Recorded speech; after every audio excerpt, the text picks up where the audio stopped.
Bienvenidos al podcast de Quemby. Prepárate para un viaje emocionante mientras exploramos lo último y lo mejor en tecnologías innovadoras, herramientas de código abierto e ideas visionarias. Te llevaremos en una aventura cautivadora mientras descubrimos historias, discutimos ideas y nos conectamos con líderes que están cambiando el juego y dando forma a nuestro futuro digital. Así que siéntate, relájate y prepárate para inspirarte. Bueno, hola a todos audiencia, bienvenidos al podcast de Quemby.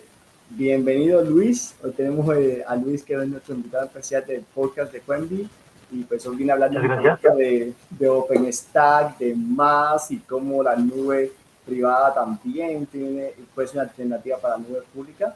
Entonces pues con eso, Luis, me gustaría que pues si quieres te introduzcas, te presentes a la audiencia.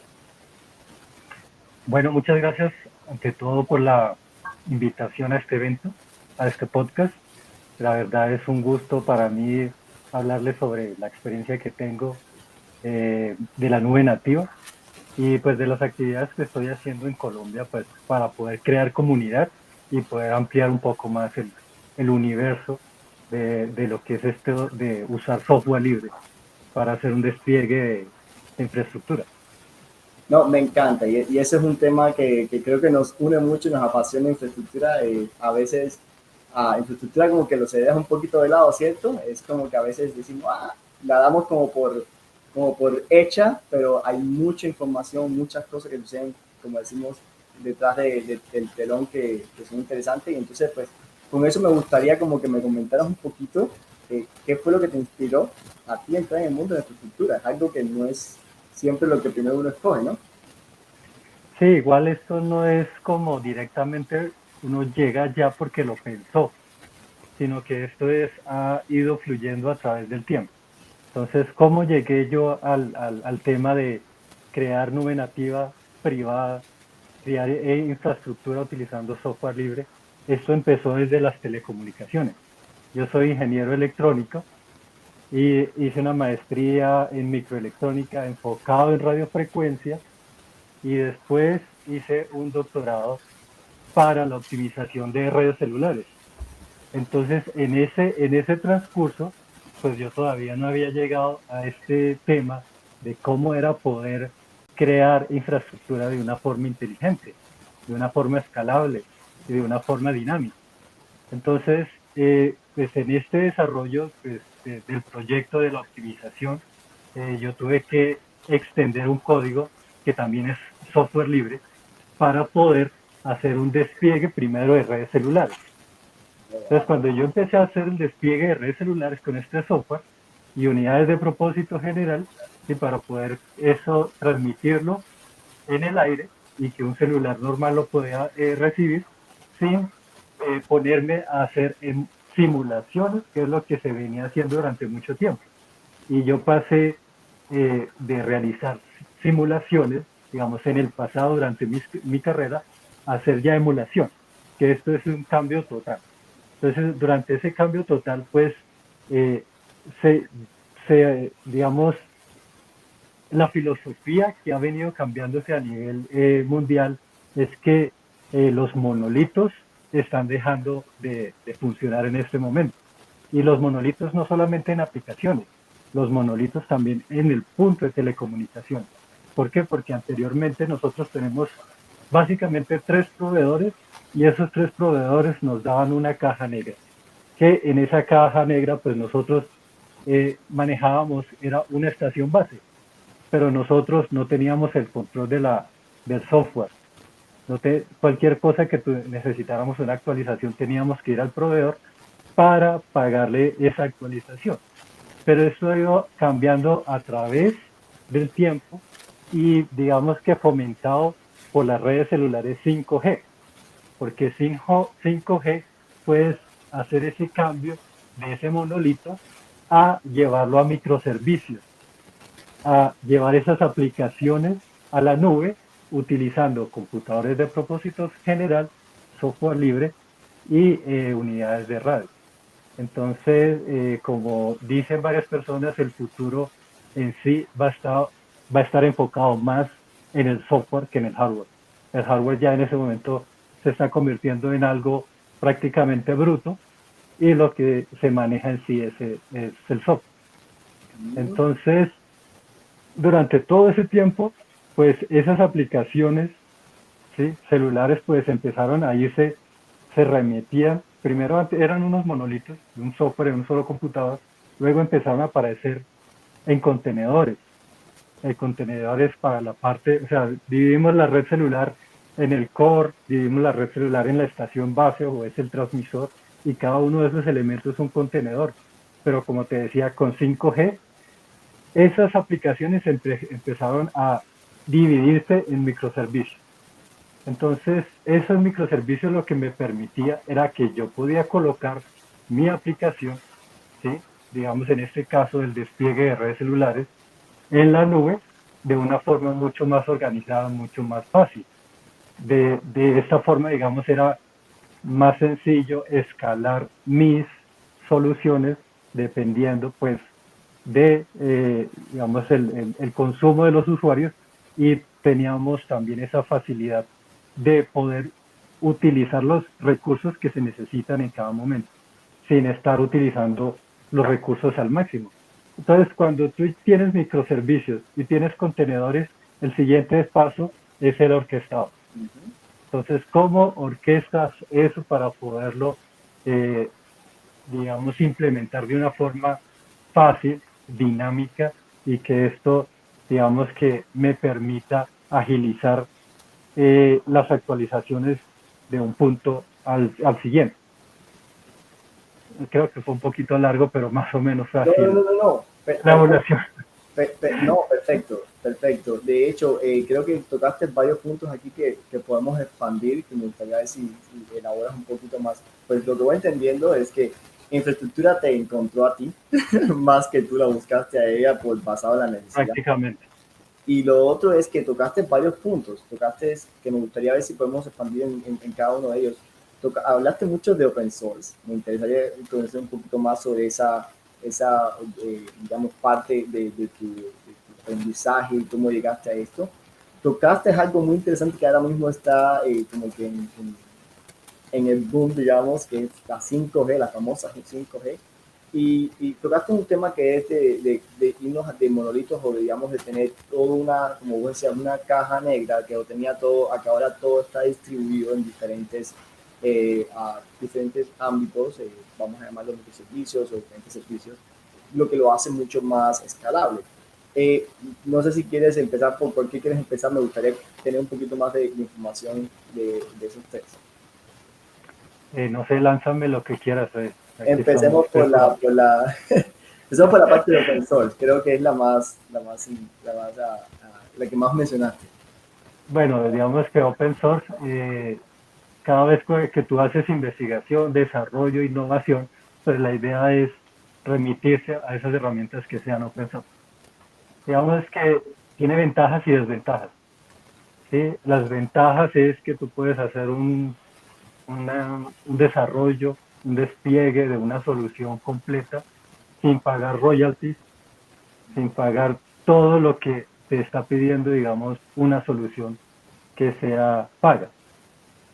Sí, entonces, digamos, desde OpenAI Interface para investigación, y hay otras herramientas también que se llama SRS-RAN, es que tú con el código abierto puedes llegar a hacer soluciones completas como lo que puede hacer un operador. ¿Sí? Un operador celular, digamos, hace mucho tiempo era un dios en el que solamente él y nada más que él podía hacer un despliegue celular. Sí, en este momento no, en este momento nosotros podemos, por ejemplo, aquí en Colombia, podemos solicitar frecuencias a la Agencia Nacional del Espectro y hacer un despliegue. ¿Sí? ¿Con qué? Con computadores de propósito general, con redes, ¿sí? Obviamente necesito tener ahí una conexión a última milla, y también utilizando equipos de radio, de transmisión de radio.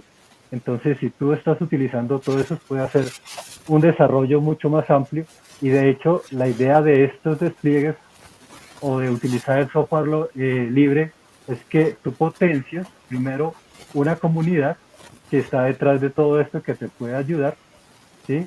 Aunque, digamos, No siempre vas a encontrar la solución, la comunidad te va a ayudar, pero esto lo que hace es que disminuye el precio a tal modo de que las escuelas ya pueden empezar a trabajar en esto, las universidades ya pueden empezar a hacer este tipo de despliegues. Solamente se necesita un poco de, de, de, de recursos para esos equipos. Pues obviamente, si uno mira en un colegio, ya existen los computadores, ya existen los routers, ya existen los switches. Lo único que nos faltaría son las tarjetas que transmiten o reciben radio, convierte bits en radio y en adelante empezar a hacer cualquier tipo de trabajo. Y es uno de los problemas que yo estoy viendo, digamos, de la educación, es que sigue haciendo las mismas cosas y tratando de obtener resultados diferentes. Y es imposible pensar que yo voy a obtener un resultado diferente haciendo lo mismo durante toda la vida. Entonces, si las universidades empiezan a trabajar en lo que es trabajar en estos ambientes mucho más prácticos, llevar, digamos, soluciones dentro, digamos, de esos entornos de investigación y poderlos directamente conectar, puede ser o con necesidades del Estado o con necesidades de la industria, el estudiante ya consigue primero un contacto con esa industria y consigue probablemente que continúe en ese contacto y sea contratado. Entonces, si lo miramos, ya no solamente es llevar a abstraer y hacer una simulación de algo que es, digamos, mirar cómo es el comportamiento de esa infraestructura, sino llevarlo a algo mucho más real.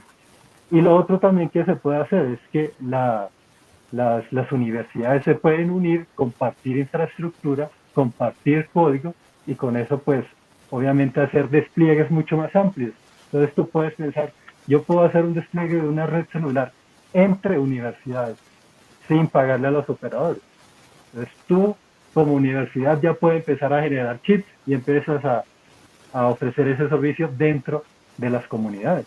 Es que es algo muy novedoso. Sí, no, definitivamente. Mira, no había pensado en ese caso y es algo que puede beneficiar muchísimo a la educación.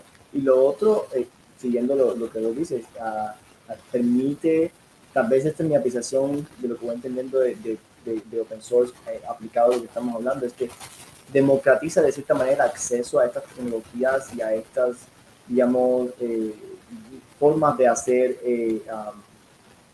no digamos negocio, pero sino implementaciones, vamos a ponerlo de esa manera, que usualmente, por ejemplo, yo no sé, yo no tendría acceso a crear una red celular a no ser de que trabaje para una compañía de telefonía o un operador, ¿no? Mientras que ahora por el acceso de open source, en este caso tecnología de código abierto, me permite al menos hacer esos experimentos donde ya no llegaría a ese lugar intentando hacer algo, sino llegaría con una previa experiencia, que creo que es lo que vos estás tratando de decir, ¿no?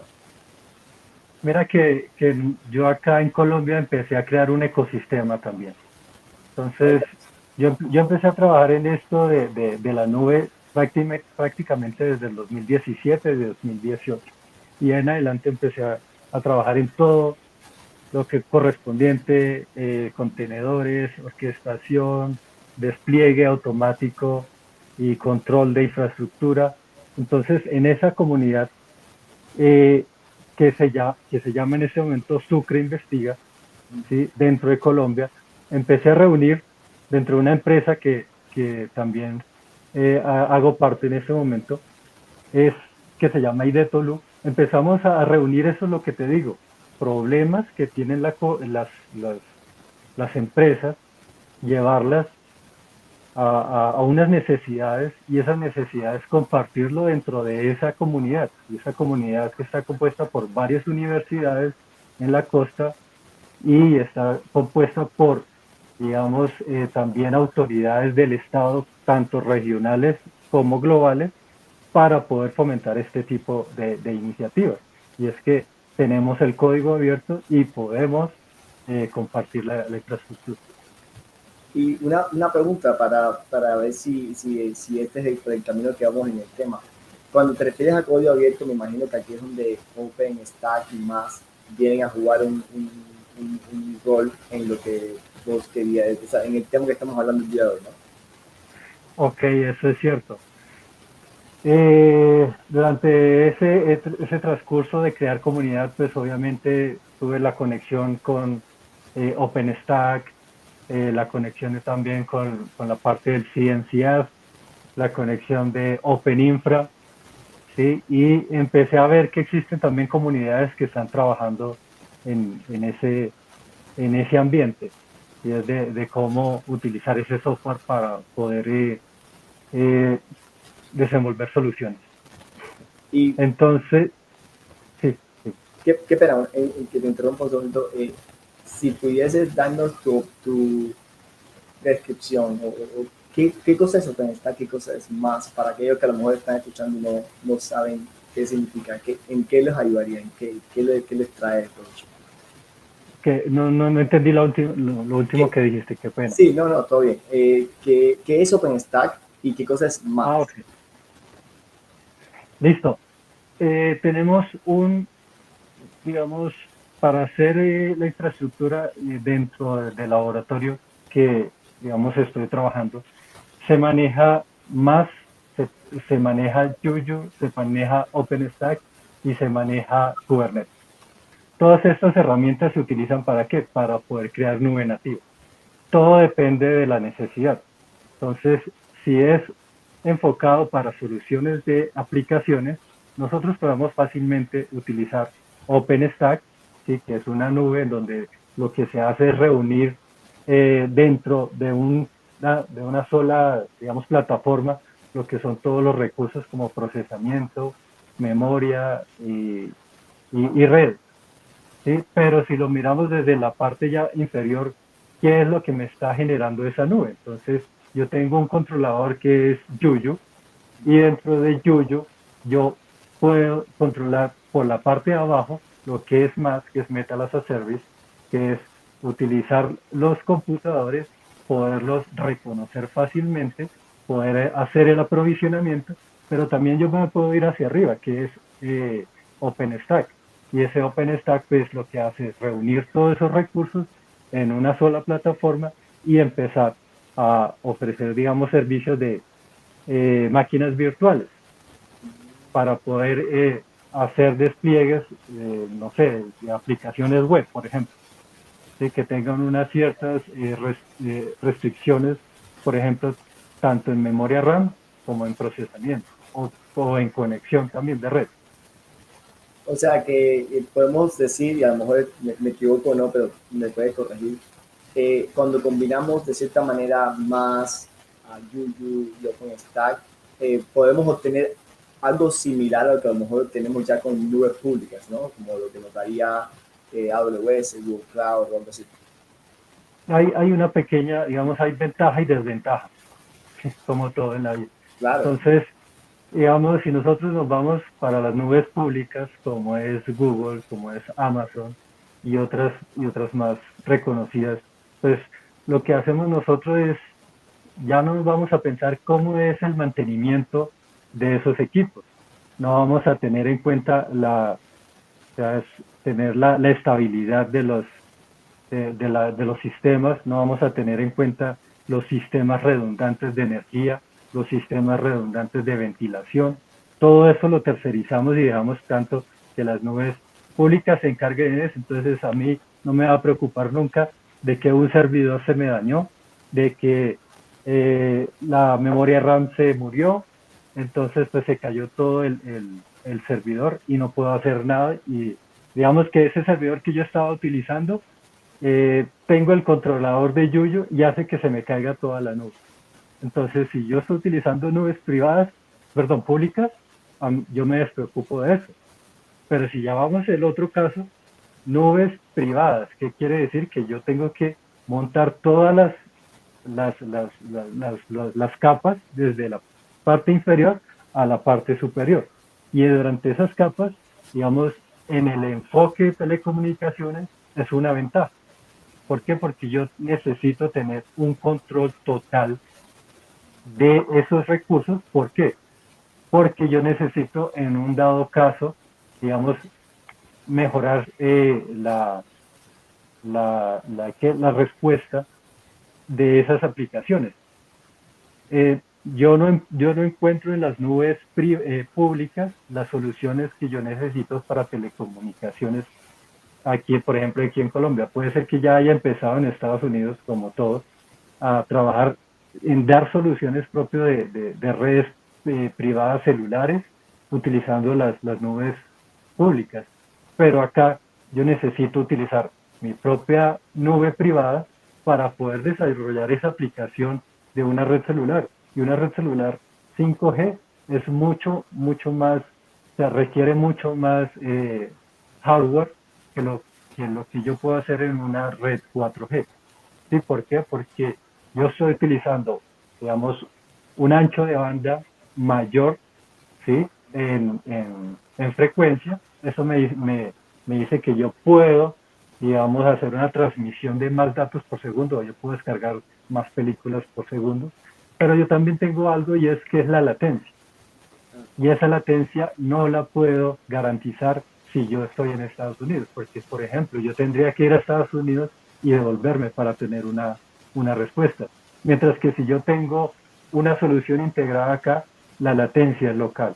Entonces, eso va a estar en el orden de milisegundos y al estar en el orden de milisegundos, yo puedo ya empezar a generar soluciones como, digamos, cirugías remotas, como se podría también implementar en vehículos autónomos, ¿sí? En donde prácticamente esos retardos son extremadamente importantes, porque por ejemplo tú vas conduciendo y tu carro autónomo no toma una decisión en un momento determinado que son milisegundos, o por ejemplo tú sabes los problemas de los microsueños de las personas que van en los carros, que trabajan muchas horas por las noches, y en un microsegundo o un microsueño se creó un tráfico, se creó un accidente gravísimo donde no solamente se afectan vidas, se afectan también recursos físicos, vehículos, recursos económicos. Entonces eso es muy importante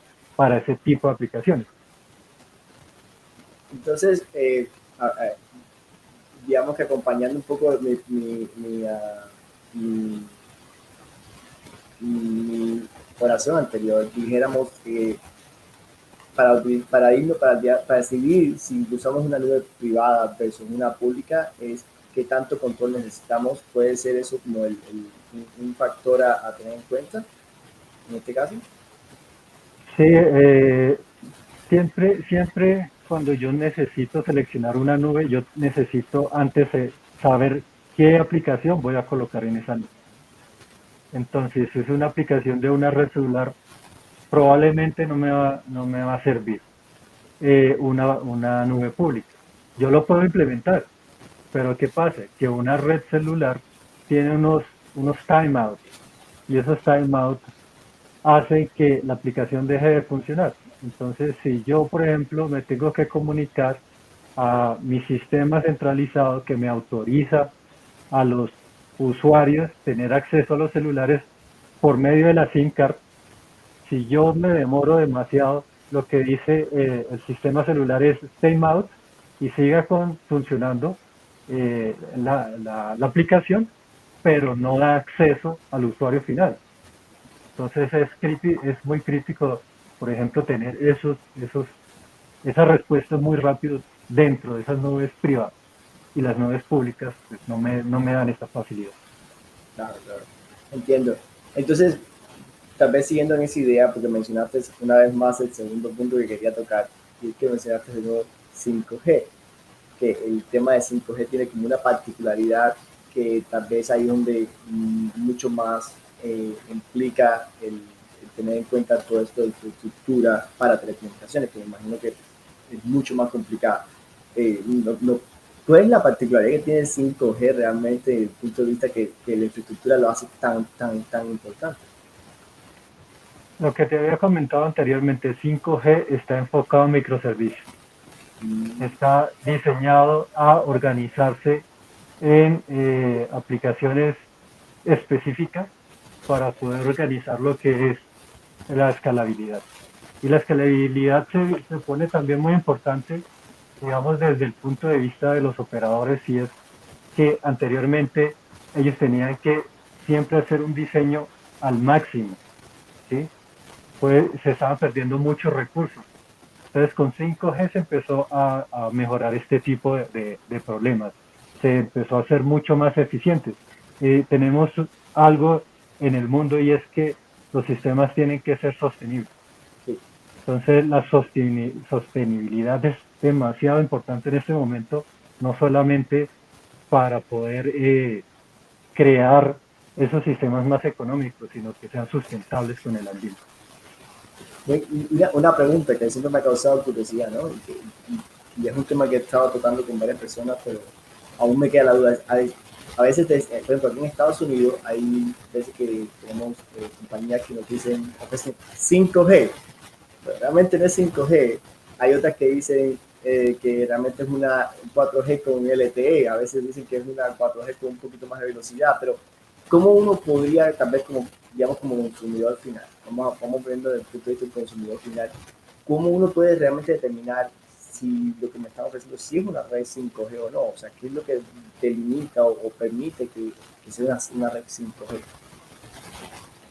Bueno, como todo, cuando hubo esa transición de 4G a 5G que fue en el 2019 y empezaron a hacer este tipo de despliegue, pues dijeron, nosotros nos podemos sacar una red 5G completa, vamos a basarnos en lo que es parte de lo que es 4G para poder lanzar 5G y es lo que se llama 5G non-standalone. Y luego con el tiempo ya dijeron, ¿sabe qué? Nosotros ya no necesitamos nada de algunos elementos de 4G y vamos a lanzarlos totalmente 5G. Ya. Y dejaron esa dependencia de 4G. ¿Qué quiere decir con eso? Que ya al ser 5G, pues yo ya tengo todas las características y todas las ventajas que no me ofrecía ese intermedio que se llama 5G non-standalone. Y también al pasar a ese tipo de 5G SA o standalone, que solamente es totalmente SA, nosotros empezamos a hablar lo que o a entender lo que se llaman los operadores móviles virtuales. No sé si en Estados Unidos existen, no sé, pero en Europa creo que ya están empezando a aplicarse los operadores virtuales móviles. Puede ser, pero no los conozco particularmente, pero puede ser, sí. Bueno, anteriormente todos los operadores eran los que llegaban y compraban las licencias de sus frecuencias, montaban su red y a partir de eso ofrecían los servicios. Pero en ese momento ya pueden existir unos operadores que son virtuales, que se montan encima de esos operadores. Por ejemplo, AT&T, por ejemplo, no sé qué otro operador en Estados Unidos. Yo podría montar T-Mobile, no sé, T-Mobile, yo Verizon. me podría, yo me podría montar sobre ellos, utilizar toda esa infraestructura que se llama Network Slicing. Y en Network Slicing lo que yo hago es como tener toda esa infraestructura física, dividirlo en partes lógicas y lo que yo no estoy utilizando, por ejemplo, en T-Mobile, pues se lo voy a vender a mi operador virtual que sí lo está utilizando para otra aplicación. Por ejemplo, yo no estoy utilizando, la mayoría de los operadores en este momento tienen una baja a partir creo que a las 11 o 12 de la noche de los servicios. Pero yo le puedo mandar ese ancho de banda o esa capacidad a un operador virtual por Network Slicing para que él ofrezca unos servicios de Internet de las cosas. Y en Internet de las cosas yo necesito que trabaje tanto en el día o en la noche, o trabaje en el día y en la noche. Entonces yo estoy, digamos, como un operador móvil, yo estoy recibiendo más ingresos. El operador virtual está aprovechando porque el operador móvil está dejando esa parte lógica a un precio mucho más económico y todos ganan. Pues gana el operador normal, gana el operador móvil y esto, pues como no existía anteriormente, apareció desde la red 5G. Wow. Eso sí me lo acabo de, como decimos en el argot popular, me lo acabo de desayunar porque pues esa parte sí no sabía que existía el network slicing. Y, y una pregunta, en esta tónica del network slicing, algo así, ¿cómo, ¿cómo vos ves que esto puede impactar en un futuro, no sé, en los próximos 5 años? O sea, ¿cuál sería el siguiente paso? Digamos que nosotros en este momento estamos viendo unos cambios muy acelerados. De hecho, esa velocidad a la que nosotros éramos capaces de adquirir ese conocimiento, a la medida que salía, se acabó ya hace varios años. ¿Sí? Ya en ese momento el conocimiento es mucho más acelerado y la persona ya es incapaz de seguirlo. Entonces ya empiezan a aparecer tecnologías disruptivas como es la inteligencia artificial, como es la parte de la computación cuántica. Ahorita ya estamos hablando de lo que es la inteligencia generalizada artificial y cómo llegar a la singularidad. Y eso está visto para que ocurra en los próximos 10 años. En los próximos 10 años o 5 o 10 años, pues nosotros ya vamos a tener la próxima red celular. Y lo otro es que con todas estas tecnologías disruptivas, pues ya están empezando a aplicarse a la siguiente generación celular, desde que apareció. Entonces, por ejemplo, hay un tema muy importante y es que en este momento los celulares que nosotros tenemos son mucho más poderosos que ciertos computadores que encontramos en ciertas empresas. Entonces, esos celulares en este momento ya pueden tener esas ciertas tareas de, por ejemplo, hacer un tratamiento de imagen. Entonces, ¿qué pasa? Nosotros ya podemos empezar a optimizar la red enviando un cierto esquema de datos comprimidos y que sean dentro de cada uno de los celulares codificados y organizados de una forma de que yo no necesite transmitir toda la información. Entonces, a eso es lo que le llaman en 5G lo que es la semántica, perdón, en la próxima generación que es la semántica. Cómo yo enviar información solamente teniendo en cuenta lo que yo quiero enviar de mensaje, no enviando toda la información como tal. Y en el punto, en el terminal o en el celular, él es capaz de entender qué es lo que estoy enviando. Si previamente, digamos que hago una comunicación diciéndole de la estación base al celular qué es lo que yo quiero enviar y teniendo, digamos, unos entrenamientos previos, yo puedo llegar a decir, voy a hacer una videoconferencia. Entonces, simplemente a mí lo que me interesa es enviar la información, digamos, del texto de lo que están hablando las dos personas y por favor en cada celular que se está conectando a esa videoconferencia que sea capaz de crear ese video en 3D de las personas que están participando. Entonces prácticamente estamos optimizando al máximo con inteligencia artificial cómo es esa comunicación y también estamos incrementando, digamos, la calidad del video que estamos recibiendo en cada caso. Entonces, digamos, ya la próxima generación de redes celulares no va a ser una evolución, sino una revolución. Wow. Wow, ya me lo estoy imaginando. Incluso el ejemplo que dijiste es muy clásico. A veces uno dice, bueno, necesitamos hacer una reunión o algo y pues uno tiene que copiar el link, pasarlo a todos, mientras que lo que vos dices prácticamente es que van a estar con la AI generativa, pues ya prácticamente muchas de las cosas hacerlo por sí mismo. O por ejemplo, si quiero mandar un mensaje y pues no necesito poner todo el mensaje, simplemente decir algo que indique lo que quiero decir, automáticamente puedo generar todo un mensaje al final del último punto, ¿no?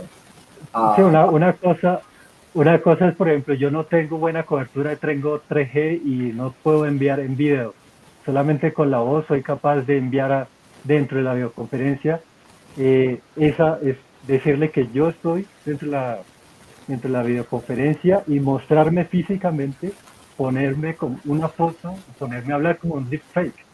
Sin necesidad de poder utilizar esa transmisión de datos que realmente no es interesante en una videoconferencia muchas veces. Claro, y es que al final todo es ancho de banda, ¿no? Tenemos cierta capacidad siempre y entonces pues la idea que vos estás haciendo es tratar de reducir eso al máximo, lo más que se pueda. Hay un tema en infraestructura que a mí me apasiona mucho también, que eso es que a veces pensamos en crear más y más y más data center cuando la idea tal vez ya es más bien con lo que ya tenemos, cómo podemos optimizar más y más y más y más, al punto de que usemos lo que ya tenemos simplemente con mucho más eficiencia. Es más o menos parecido a lo que vos estás diciendo, ¿no? Sí, y he escuchado también varios startups que han empezado a ver esa capacidad de cómputo que tienen los celulares en este momento a nivel mundial y lo están convirtiendo en una nube para guardar toda la información dentro de los celulares.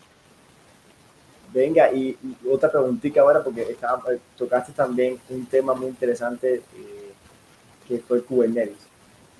¿Qué realmente Kubernetes tiene que ver en esta foto como tal? Bueno, digamos, si tú quieres que tu sistema funcione lo más rápido posible, necesitas siempre disminuir el número de capas de virtualización. Entonces, si yo quiero utilizar, por ejemplo, una nube privada con OpenStack, yo estoy utilizando prácticamente máquinas virtuales. Pero si yo quiero crear una nube virtual con Kubernetes, pues yo ya estoy trabajando contenedores. Entonces los contenedores se activan mucho más rápido que las máquinas virtuales.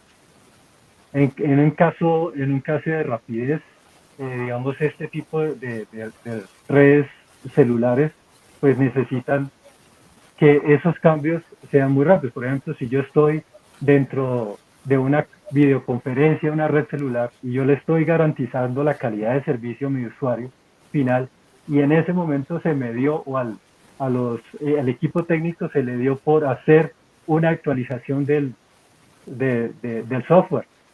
Entonces yo quiero que dentro de esa actualización del software no vaya a existir ninguna pérdida de video de esa transmisión, que lo haga de tal forma inteligente que no se vaya a ver por parte del cliente final, pues obviamente no vaya a recibir ni quejas y ellos pues vayan a estar felices con el servicio que yo le estoy dando como operador celular de calidad de servicio. Entonces eso es muy crítico en ese caso. Entonces Kubernetes es el siguiente paso en este momento que es un boom, pero Kubernetes no va a durar mucho tiempo. Kubernetes puede ser que evolucione no solamente a contenedores, sino que se vaya a funciones. Y si se va a una parte de funciones, pues yo obviamente voy a trabajar con una agilidad mucho más eficiente que con lo que estaba haciendo contenedores. Y puedo ofrecer obviamente mejores servicios celulares dentro de unas nubes privadas. Sí, y de hecho, qué bueno que tocaste ese tema porque a veces pensamos que, al menos la visión que veo es que Kubernetes lo vemos como el orquestador de contenedores. Yo creo que es un poquito más de eso. Kubernetes lo que tiene es muy buen sistema de orquestación. Lo que vos estás diciendo tiene mucho sentido, de que pues no siempre tiene que ser contenedores. Una de las cosas que estoy, por lo menos yo, bien atento y que me gusta mirar más es este tema de unikernels, que viene siendo como que esto trabajar con aplicaciones que van directamente al kernel en vez de trabajar con contenedores. Y me parece que eso puede ser estamos todavía un poquito lejos, creo que nos falta un par de años para llegar ahí, pero eso sería una muy buena evolución y es lo que vos estás diciendo, es miremos a Kubernetes más como un orquestador, pero no un orquestador solamente de contenedores, y eso puede, pues, digamos, amplía el efecto que tiene como tal Kubernetes. Entonces, para recapitular lo que vos dices, entonces vamos a hacer una foto de cierta manera imaginaria a la audiencia. O sea, tenemos Yuyu, que es quien controla todo, de cómo se orquesta, cómo se construye, cómo se provisiona, ¿no? Tenemos Más, que controla como tal las máquinas, el núcleo del hardware, y arriba de eso montamos OpenStack para que nos dé todo ese, o Kubernetes, OpenStack o Kubernetes. Interesante. ¿Vos has visto el microstack que sacó Canonical? ¿Lo has mirado? Nosotros hemos estado en conversaciones, ¿sí?, con Canonical, digamos, en encontrar una solución de una nube distribuida. ¿Sí? De hecho, hay digamos, en Centroamérica, lo que es El Salvador, creo que Guatemala, México, Colombia, las universidades se están reuniendo junto con OpenStack y OpenInfra para poder, para empezar a crear una nube distribuida. Y en una nube distribuida, pues con OpenStack existe lo que es un nodo centralizado y unas micronubes. Creo que es el punto que me estás hablando. Y todo organizado desde ese nodo central. Entonces yo puedo empezar a hacer un tipo de soluciones distribuidas y puedo empezar a darle una cierta, digamos, capacidad de asignación de recursos en cada uno de los puntos distribuidos, como te decía, El Salvador, Guatemala, México, Colombia, y que puedan ofrecer, digamos, para todas las personas que hacen parte de ese clúster, poder utilizar la infraestructura de cada uno de los nodos. Wow, eso está interesante. De hecho, ¿me puedes elaborar un poquito más sobre esa idea de las universidades? Me parece súper chévere. ¿Cuál sería el objetivo de esa idea de que las universidades se unan y compartan estos recursos? O sea, ¿cómo ves que eso impactaría lo que es sobre todo Latinoamérica? Creo que tenemos muchísimo por explorar, ¿no? Sí, lo que te digo es que siempre la idea de esto es compartir infraestructura. Entonces, si tú compartes infraestructuras, tú te vuelves un dios. ¿Por qué? Porque estás utilizando todos los elementos de todo el mundo. Por ejemplo, tú puedes hacer una aplicación y montar en cada uno de los nodos unos centros independientes o de entrenamiento. Por ejemplo, si se está utilizando inteligencia artificial o machine learning para poder analizar diferentes datos y después concentrarlos. Entonces, lo que hace es hacerte mucho más poderoso y digamos que también desde el punto de vista de investigación, pues ya no te estás limitando a los equipos que tiene una universidad, ¿no? Ya te estás limitando a lo que existe en ese clúster. Y en ese clúster, pues tú ya puedes empezar a subir aplicaciones que no solamente le sirva a una institución, sino para todos. Entonces, primero, pues lo que yo veo en ese tipo de soluciones que ya se empezaron a hacer a nivel de Centroamérica es, yo creo un nodo central que es el que me organiza cómo está la nube y a partir de ahí empiezo a ofrecer servicios a cada uno de los elementos que hacen parte o de las asociaciones o universidades que hacen parte de ese clúster. Y así yo puedo, digamos, empezar también a monetizar ese tipo de infraestructura y no dejarla inservible, porque hay veces, yo no sé cómo, pues a nivel Latinoamérica, cómo se manejan todos los equipos de cómputo, pero sabemos que hay muchos equipos de cómputo en universidades que están inservibles. Y los equipos de cómputo, tú sabes que a nivel de microelectrónica tiene una duración máximo dentro de 10 a 15 años. Entonces, si tú estás utilizando esos equipos en ese tiempo para algo productivo, pues estás, digamos que recibiendo un dinero mejor por esa inversión. Entonces, pues desde ese punto de vista, para las universidades es muy bueno. Entonces yo le puedo decir, yo hago parte del clúster, tengo unos equipos inservibles que acá es de noche, yo no los estoy usando, pero si los llevo a Europa, allá sí lo están usando. Entonces, pues estoy optimizando. Sí, de cierta forma se democratiza, sí. Wow. No, me encanta esa idea y pues definitivamente me gustaría ver cómo también uno, tal vez es una pregunta, cómo uno se puede envolver en esta idea, cómo uno podría apoyar y aportar a esta idea que están haciendo. Ok, listo. Entonces yo empecé desde hace 2 años, en el 2021, a organizar un evento que se llama el evento de grupo de usuarios de OpenInfra. Nosotros sabemos que OpenInfra hace parte del CNCNF. Entonces, OpenInfra es una fundación, al igual que Linux Foundation. Esto es una escala Linux Foundation, CNCNF y OpenInfra. ¿Y OpenInfra qué dice? OpenInfra dice, yo quiero que utilicen software libre para hacer el despliegue de infraestructura. Entonces, OpenInfra habla pues, de una sigla que es Loki, compuesta por Linux, OpenStack, Kubernetes e infraestructura que creo que en todos los QBCon, QB X se habla, y es cómo poder organizar esa infraestructura de una forma automática, dinámica e inteligente. Wow. O sea, ese grupo que vos estás organizando, lo estás organizando es virtual, es presencial, ¿dónde se puede, cómo uno se podría unir? Cuéntanos un poquito de eso para que Bueno, se conozca. Bueno, en Colombia nosotros los dos primeros eventos, el primero lo hicimos en Sincelejo, el segundo lo hicimos en Armenia, Quindío, en Colombia. Sí, el tercer evento que va a ser este año lo vamos a hacer eh, virtual, pero también va a ser presencial, va a ser híbrido. Entonces las personas pueden ir, en este caso va a ser el 19 de marzo, va a ser un martes. Nosotros vamos a tener, pues gracias a que pude asistir a un evento de Colombia Cloud Native, pues pude tener acceso pues, o a conocer a las personas más representativas de ese grupo que ya llevan mucho tiempo en Colombia, y poder organizar un evento, en este evento que se llama el grupo de usuarios de Open Infra, en el que nosotros podamos compartir ese conocimiento que está haciendo la Fundación Open Infra, que es que pues, utilizar software libre, y ese software libre que es el que se aplica en la nube privada o en la nube pública, dentro de la nube nativa, pues es lo que está trabajando el CNCNF.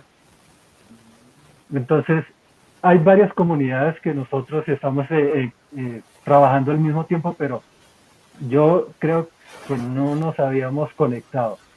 Entonces, esta es la primera vez donde yo quiero empezar a conectar comunidades para resolver, digamos, soluciones que sean complementarias, que unas personas a veces son muy buenas en Kubernetes, en desplegar nubes, pero hay otras personas que no son tan buenas por eso, pero necesitan hacer un despliegue de una infraestructura. Entonces, pues ahí se comunican y se pueden encontrar pues sinergias para poder colaborar mutuamente. Y esto, lo que les digo, es como una comunidad. Nosotros, yo les puedo comentar el ejemplo de Linux. Si Linux hubiera sido manejado por Bill Gates desde el principio, pues no hubiera estado en este momento como está tan avanzado gracias a la comunidad, y no estaría en la mayoría de los servidores que están a nivel mundial dentro de las nubes públicas y las nubes privadas. Concuerdo muchísimo contigo en algo que dijiste, y es conectar comunidades.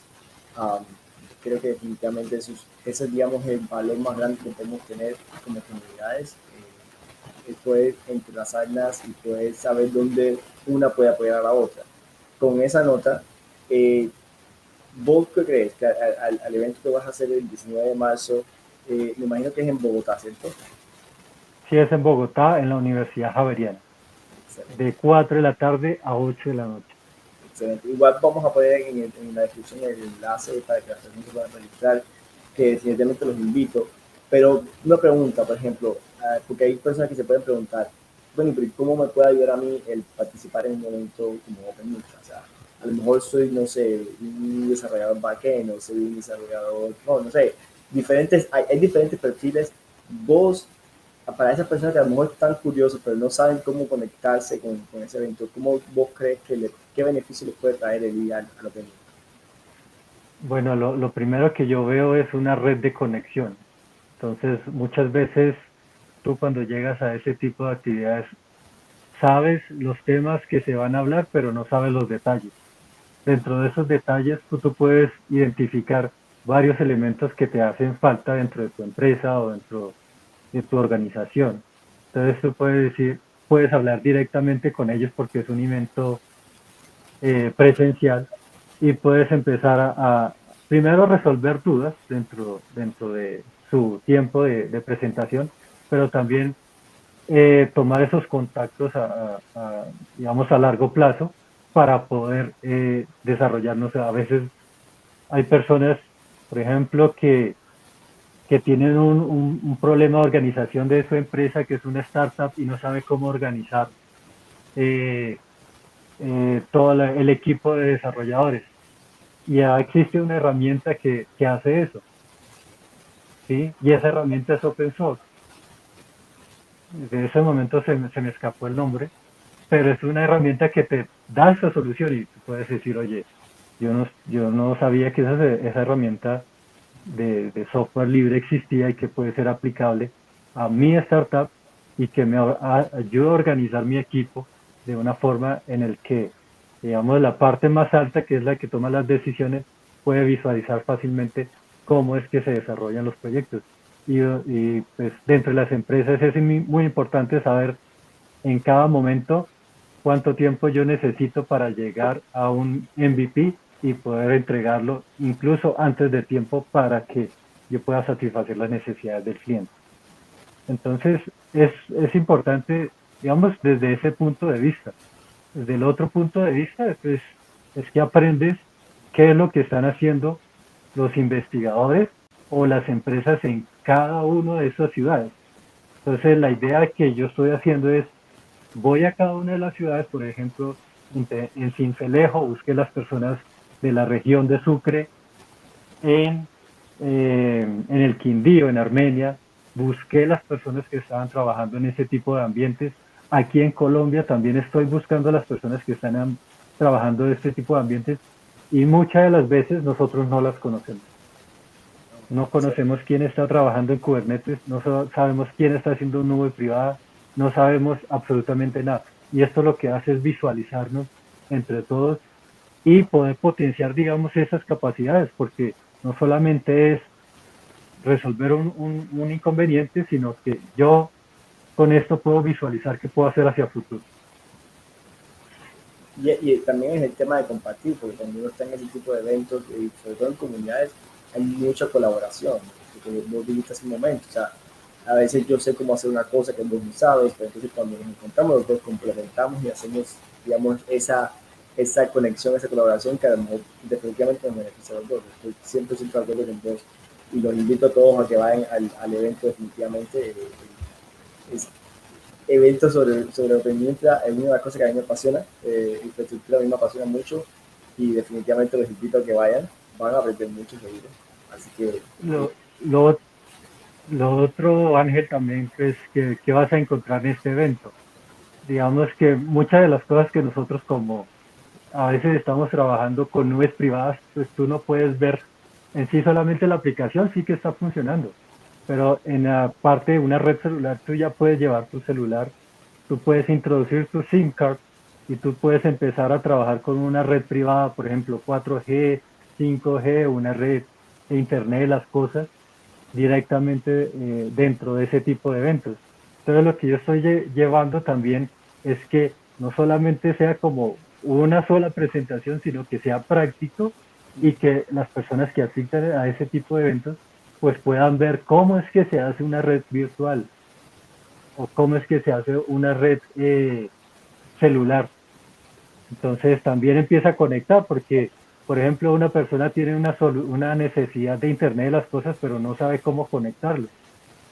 ¿Sí? Entonces existen soluciones como LoRaWAN, pero también pueden existir soluciones como Narrowband Internet of Things, también puede existir soluciones como LTE-M, que eso, digamos, estaba por fuera de nuestro espectro, y cuando uno llega a ese tipo de eventos, pues uno se da cuenta de que realmente lo puede implementar sin necesidad de ir a los operadores.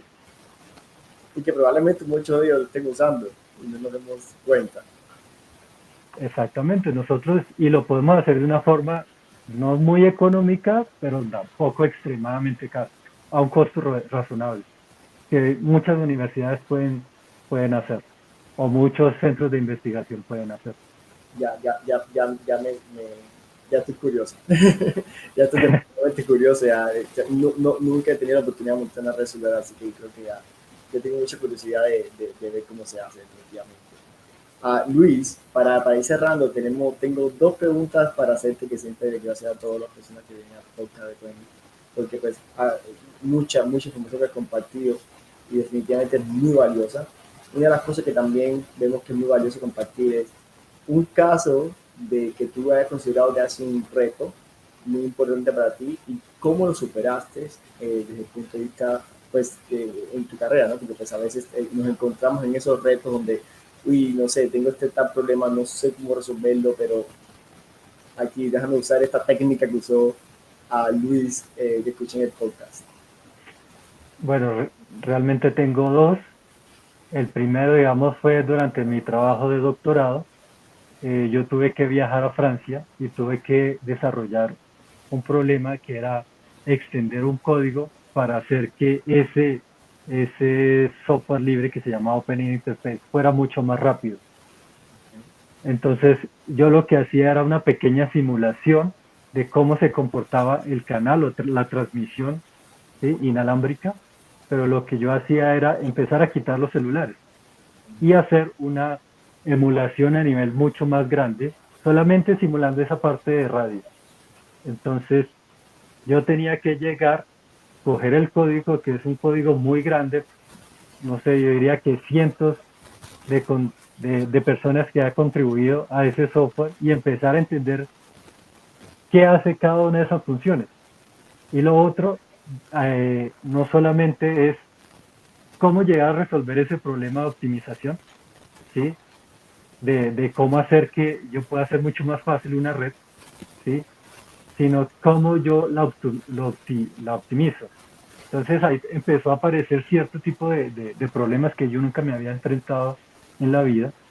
No conocía, digamos, muy bien cómo era esa estructura del código. De hecho, no es muy clara y no hay información que diga un tutorial de cómo es que está organizada. Entonces, digamos, yo sí tuve un buen profesor en Francia que me dirigió, que fue el profesor Raymond Knox, y él me dijo, mire, lo que tienes que hacer es esto y esto y esto, pero tú eres el que lo tiene que desarrollar. Entonces, durante 7 meses, digamos, hice una pasantía de un año. Durante 7 meses no obtuve resultados absolutos. Trabajaba y trabajaba y no, o sea, llegué a tal punto de desesperación que hasta llegué a llorar, ¿sí?, por la desesperación, porque no podía entregar, y pues a mí me gusta siempre entregar lo que digo que tengo que hacer. Entonces, a partir del 8º mes empezó a aparecer la solución funcional. Y desde que empezó a aparecer esa función, yo lo que o lo que continué fue cómo optimizo ese tipo de soluciones. Entonces, yo estaba utilizando algo que sé que, digamos, es uno de los mejores software para programar este tipo de implementaciones. Uno desde el punto de vista de eficiencia, y el otro desde el punto de vista energético. C es uno de los que menos consumen energía. Entonces, empecé a utilizar algo que se llama SIMD, que son instrucciones paralelo, que prácticamente es pequeñas GPUs dentro de las CPUs. Okay. Y eso lo que hace es bajarme un poquito el nivel de programación. Ya no estoy utilizando un C, sino más o menos un lenguaje ensamblador. Sí, porque yo tengo que decir carga acá en este, por ejemplo, acumulador, si ustedes han trabajado en lenguaje ensamblador, y en ese acumulador que ahora va a trabajar en paralelo, haga la multiplicación en paralelo, suma en paralelo, y devuelva el resultado a Revit. Entonces eso lo que hizo también es acelerar un poquito la velocidad de esa emulación de un entorno celular compuesto por múltiples estaciones bases y varios celulares al mismo tiempo. Y el otro caso que pues para comentarles, fue cuando empecé a desarrollar acá el Centro de Investigación y Desarrollo de IDETOLU. Pues tuve que empezar a desarrollar un laboratorio, pues con el conocimiento que había adquirido en esa pasantía desde cero.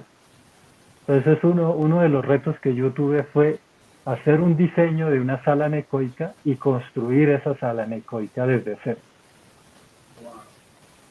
Entonces tú tienes que tener en cuenta muchos elementos para ello. Y es, ¿qué vas a introducir dentro de esa cámara anecoica? ¿Va a ser fibra óptica? ¿Va a ser cable UTP? ¿Qué tipo de cable? ¿Qué conexiones físicas vas a conectar? ¿Cómo vas a aislar el ruido electromagnético? ¿Sí? ¿Cómo vas a hacer para que no vayas a introducir un cable muy grande o uno muy pequeño y al final te vaya a hacer falta. ¿Cómo haces para que lleves esa conexión y tampoco dura por el cable puedan filtrarse esos ruidos electromagnéticos y entrar dentro de la cámara anecoica? ¿Cómo dejar preparado ese piso a cierto nivel para que la estructura se fije en una parte lo más plana posible y a partir de eso pues empezar a construir? Entonces, no sé si ustedes saben, una cámara anecoica es una jaula de Faraday prácticamente. Son láminas y se construye, es como una caja de láminas. Y en esa caja de láminas lo que hago es una jaula de Faraday.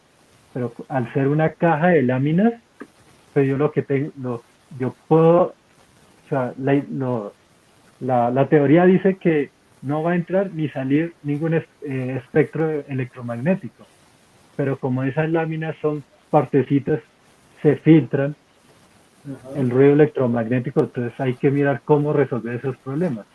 Y lo otro también es que dentro de la cámara anecoica hay unas espumas especiales, que esas espumas especiales hacen que los elementos que están adentro piensen que están en el infinito. Entonces, por ejemplo, yo estoy haciendo una transmisión celular y yo esa transmisión celular hago que llegue de un punto a otro, pero que cuando llegue a la pared siga hacia el, o sea, la radiación sí, la radiación electromagnética va a pensar que él está viajando en el espacio vacío. Entonces esas espumas especiales lo que hacen es que simulan ese espacio infinito en lo que son las periferias de la cámara. Entonces, con eso garantizo que yo voy a tener una transmisión de un punto a otro. Entonces, por ejemplo, si este es el caso más o menos para que sea más fácil de entender, si tú tienes una tina de agua y tú en el centro llevas el dedo, vas a ver una fluctuación y esa fluctuación se va a ir hacia el infinito. Pero ¿qué pasa cuando llega a los bordes de esa tina? Se va a devolver y van a encontrar varias ondas una encima de la otra. Lo que hacen esas espumitas es como si yo le pusiera espumitas a cada una de esa periferia de esa tina. Entonces cuando yo hago en el centro y le pego al agua, la onda se va y cuando llega a esa periferia desaparece. Entonces solamente voy a ver una sola señal. Esa es la idea. Digamos que fue uno de los retos más importantes que tuve que hacer. Primero en el diseño de cómo comprar los elementos y segundo de cómo hacer la implementación, digamos, con unos recursos humanos pues que no tenían conocimiento de ello. Wow, no, me has dejado sin palabras. De verdad que no tenía conocimiento sobre lo de la caja de Faraday. ¿Cómo se llama? Perdón, la caja anecoica. Sala anecoica, sala cineco, por eso le llaman anecoica. Anecoica. Wow, no, Cineco. Cero conocimiento de eso, acabo de aprender algo. Muchas gracias por compartirme eso, porque pues, ahora lo apunto y ya me voy a buscar información porque pues, yo soy muy curioso en esa área, entonces pues, de una voy a empezar a buscar. La última pregunta que te tengo para ir cerrando ya y poder despedir el podcast es, ¿qué consejo le darías a alguien que quiere entrar en este mundo de Open Infra o en este mundo de infraestructura? ¿Cuál sería tu consejo? ¿Un consejo que le darías? Bueno, primero yo creo que la pasión es supremamente importante. Entonces, si es apasionado al software, digamos, eso ayuda demasiado. ¿Por qué? Porque se le facilitan de ahí en adelante muchas cosas. Yo no podría decir que mi camino ha sido fácil, pero tampoco difícil. Entonces, como un intermedio. Y si tú miras tu historia o la historia de cada uno, si uno la mira desde el punto de hoy para atrás, pues es una línea directa. Pero y si tú lo miras hacia adelante, es casi imposible poder ver, a menos que tú trabajes muy fuerte en un foco, estés muy enfocado y tú sepas hacia dónde vas. Es muy imposible casi que llegar a saber en qué punto vas a llegar en 10 años. Entonces, una de las recomendaciones es primero gozarse lo que está haciendo. Primero, si es software, pues gozarse cómo es el desarrollo de software. Si es de hardware, gozarse cómo es el desarrollo de hardware. y empezar a conectar con comunidades. Entonces las comunidades son muy importantes. ¿Por qué? Porque te abren el panorama. Te dicen, existen estas soluciones para esto, existen estas soluciones, se está trabajando. Estas personas son importantes en este aspecto y se utilizan en tales industrias. Entonces, por ejemplo, dentro de las universidades pues no se están actualizando y la universidad no le está diciendo a los muchachos, usted es bueno para esto, usted podría buscar esta empresa que trabaja en tecnología, que desarrolla aplicaciones containerizadas, y empieza a buscar un camino por ahí. Entonces, yo lo que he dicho es que, o lo que pienso es que dentro de las universidades se puede ir a empezar a crear esas soluciones de cómo conectar problemas de empresas y lograrlo desarrollar con las capacidades de los estudiantes. Entonces, si la universidad ayuda, las comunidades ayudan, y lo otro, pues, es importante encontrar un mentor. Creo que es demasiado importante alguien que te pueda dirigir en la vida.